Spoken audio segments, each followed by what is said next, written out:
Hi, it's Darnell with D Grill. Got myself a 13-pound USDA Prime beef brisket here from over at the local Sam's Club. And so I'm going to go ahead and get it out of the cryo bag. Alright, so got it out of the cryo bag now. So you see the meaty side and the flat down there in the point.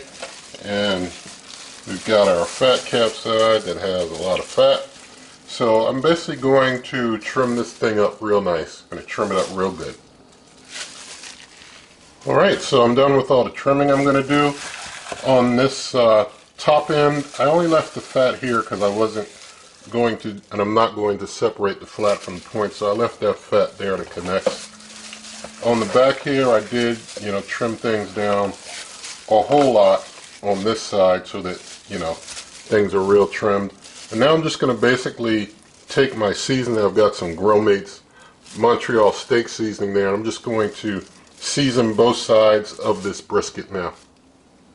Alright, so I've got the brisket all seasoned up on both sides. So now I'm going to put it into the fridge since this is the night before the cook. And we'll put it on the smoker, Lord willing, in the morning.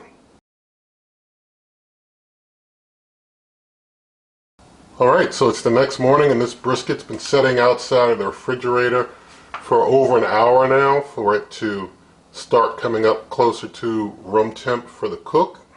And I've got things already all set up out there on the grill. And so now I'm going to get the grill started up. So turning the grill on. And to start out, I'm going to set the grill to 245 degrees, so that's going to be what we cook this brisket at today. Lord willing, this is going to be what I'll call a daylight brisket. We'll see if we can get it done during the daylight and not take this, even though there are times you'll see videos on this channel where I've gone, late into the night with briskets. We're going to see if this one will be finished up sooner. Alright, so now I'm warming the grill up to 245 to start, and after it reaches 245 degrees Fahrenheit, I've got a profile that I call Daylight Brisket. Lord willing, this is going to be one that we finish while it's still daylight, but we'll see how it goes. But this profile, basically, I'm going to start with the brisket fat side up.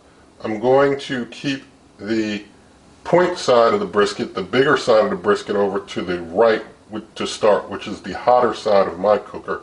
My cooker has kind of a hotter side and a cooler side, despite wherever you move the heat deflector.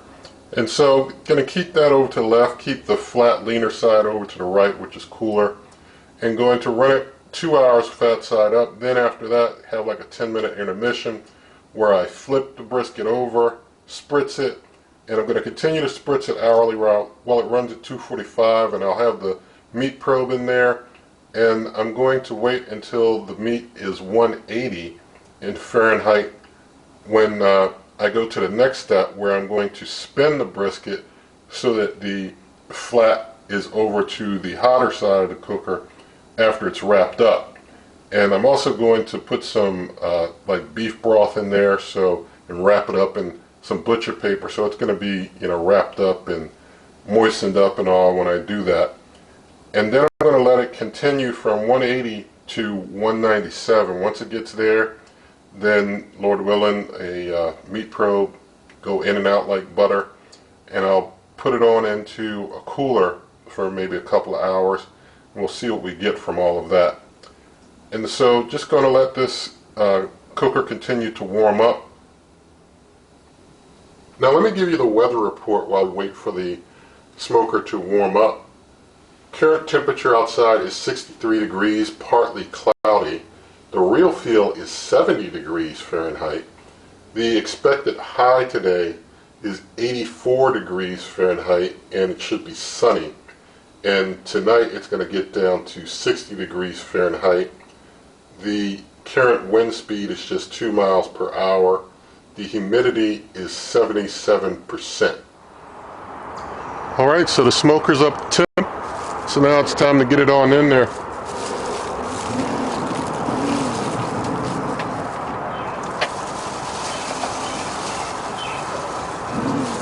Have this fat side up. this. And there we go. So I'll get the profile started. I'll bring you back in a couple hours. And I also want to mention I'm going to be using pellet blends that are like mesquite and hickory. You can use whatever you want, but you want something that's a harder wood for, you know, your big cuts of beef. Alright, so it's about time to flip the brisket over, so I'm going to flip it and get the meat probe in there.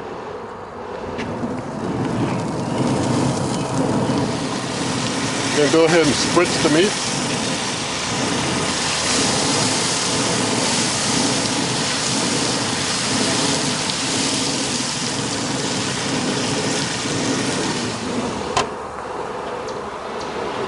Now it's looking like the brisket has a current meat temperature of 159 degrees Fahrenheit, so it's moving along pretty quickly at this point. As I mentioned earlier, I'll let it get up to 180 and then I'll wrap it up, pour some beef broth in there and spin it around so that the point is pointing over that way and the flat is over that way.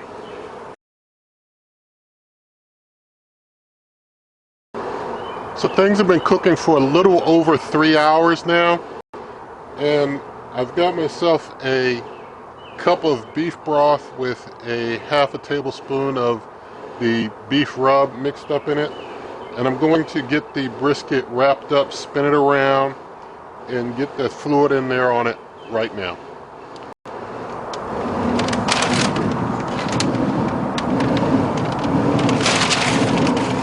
There's a look at it before I get it wrapped up. Looks pretty nice.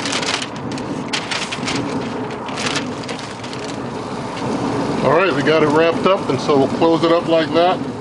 Let things keep on cooking along until we get to about 197 and we'll do some poke testing. Alright, so it's been a little over 4 hours of cooking, maybe 4.5 hours of cooking. So I'm just going to go in there and do some poke testing. The meat is at 197, so it's at our target finishing temp in about less than 5 hours. So I'm going to do some poke testing here. We'll see how it is. Once I get through the paper, it goes through pretty easy. I think we're okay. Down here in the point, I think it's getting a little cooked harder, but I think we're good. I need to look at the actual temp. Yeah, on my thermometer it's reading 195 on my instant read. So I'm going to get it on in the cooler. I've got the cooler, ran some warm water in it to warm it up, put a towel on the bottom to catch some of the drippings and such. I'm going to pour 2 cups of beef broth with a tablespoon of the beef rub over it after I get it in there. Well, I'll do that before I get it in there so the excess can run off into the grill. And I'll get it on into the cooler and let it set for 2 hours in the grill. Then we'll check out what we have after that. Alright, so it's been in the cooler for 2 hours, and I'm going to basically open up, get it on out of here, and we'll have a look at it, do some cutting of it. I guess I'll get myself a plate to put a slice on for some taste test purposes and such. So let's see if we can get it out of all this butcher paper. I could have used my bigger cooler. I thought this one would hold it flat, but I had to kind of just turn the ends up. Whoa, I got a lot of fluid there. Got a little fluid on me. Well, I guess it's good we retain the juices. That's a little mess. Alright, got this brisket out. Just going to throw that back in there. And we'll just get this out the way. Just throw this over here. Alright, so here's our completed brisket. It does look very nice. So it turned out very well in my opinion. Alright, so let's get this brisket sliced. I'm just going to slice it right down the middle here. This slice is pretty easy, and it's pretty juicy. I got juices running around there. So let's slice a nice big slice off of here. That looks pretty decent. So that slice is pretty, it's not, bending over at all. It's kind of a thick slice though. I'm going to see if I can get a thinner slice, and we can see, how that performs. So here's a thinner slice, and this thinner slice, it's got some tenderness to it, it's got some bend to it, so it's not bad. It's not, like flopping right over, but all the same, considering the time we took, I think that's pretty decent considering the time we took. I mean, we got it knocked out pretty quick. Now, I'm going to take another slice up here, further up in the point. And I think up here in the point, we probably got more tender meat.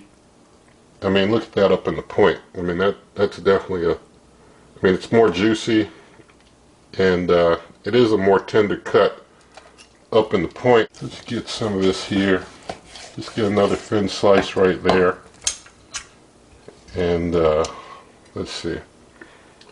Yeah, it's not, it's not as tender over here in the flat as in the point, but all the same it looks tender. We do have the smoke ring all around. I mean, we didn't smoke like 18 hours. It's not a 18-hour smoke ring, but I do have a video here on the channel if you want to see that. So I'm going to take a slice from the flat. Also going to get a slice here from the point, and going to use these for my taste test, and just taste a piece from the flat, a piece from the point. And so let's do ourselves a taste test now. Alright, so here's our finished brisket. I mean, did it in just for 4.5 hours, so in time we can't beat that. I'm going to taste the slice from the flat first.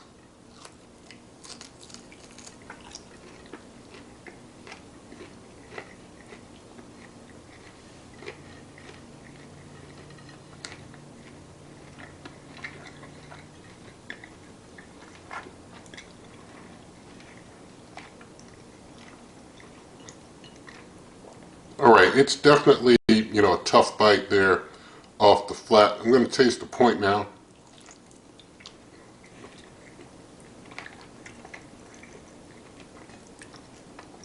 The point is definitely a lean bite. Definitely a, I want to bite some more into that point. The point is definitely a, very tender bite. Very tender bite on the point. The flat is a very tough bite. Probably because of the time took in the cooking, the flat just didn't get to break down, the meat just didn't get to break down as much. It wasn't that it was cooked more than the flat, it's just that the point, the flat, it wasn't the flat was cooked more than the point, but it was that the flat just didn't have enough time to break down as much as the point that had so much fat inside of the point. The point has just got a lot more fat in there that that rendered down, and that was able to go into the meat well and make it real tender, whereas in the flat there's not as much fat in the flat, and so you really just gotta cook that till what's in there breaks down really good and tender. It's not a matter of having it turn on the side up so that the fat on the top can just all go down into the meat. No, that's not my experience. It's just a matter of cooking it long enough at a low temperature for that meat, that muscle fiber in that meat to break down. And there, there's fat in there, and there's muscle fiber tissue that has to break down. And you need a slow, low temperature to break that muscle down real good. The point has a lot more fat, so it breaks down easier because it's fat rendering down. Whereas in the flat, the flat has more muscle, the point has more fat. Okay, so the point has a lot of fat, it's going to break down easier. The flat has more muscle and not as much fat, so it needs a lot more slow, well, not a lot more, but it needs, just more of the slow, low time for it to break down properly to be really tender. So that's basically what happened here, is that, it was a quick cook really quick. But it shows that the flat is going to be tougher because it needs more time. It's more muscle fiber. The point, it's more fat. It breaks down faster. And so, yeah, you get a tender bite out of that point, the fatter side, real quick, cooking up quicker because it's a lot of fat in there. Now, with all of that done, I have to mention that, having that blanket on probably did add a little more temperature to it. Also, my trimming the brisket really good. I trimmed a lot of fat off. These days I don't really like to have a lot of fat in my brisket. I trim it down a lot. And so basically not having a lot of fat in there made it not really a 13-pound brisket. Probably made it more like a maybe 8-9-pound brisket. I wouldn't be surprised because I cut so much fat off of it because there was so much fat on it. And so with that, it didn't need to cook as long really to get it done, but it did, if I wanted to get that flat to be real tender, I would have definitely needed to do like a 225 cook, or maybe even a little less than 225, but cook it real low and slow so that everything could break down real good.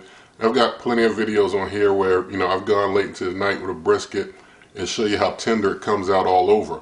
So that's what probably could have been done here to get it all tender all over. But all the same, if you want to do it quick, have a daylight brisket that you do in just, less than 5 hours, and then I guess, in the cooler, a couple of hours, maybe 6 hours, turns out real nice if that's what you want. Now, I do have on here a video that I did where I did an 8-hour brisket. And the 8-hour brisket was overall more tender than this brisket in the flat and the point, although, I felt I could have done some things maybe to make it even a little more tender, but it turned out good. And not only did it turn out good, other people are telling me in feedback in the comments for that video that they've tried that same recipe in the 8-hour brisket video and it turned out well for them. So I would definitely say if you want to do, a quicker brisket, something like I did in that 8-hour brisket video is probably going to work out well for you, as opposed to trying something that goes like 4. If you do like a 4.5 hour brisket, it's going to be a bit tougher, especially in the flat, in the leaner part in the flat. But the point is nice. The point is good. So it's a done deal.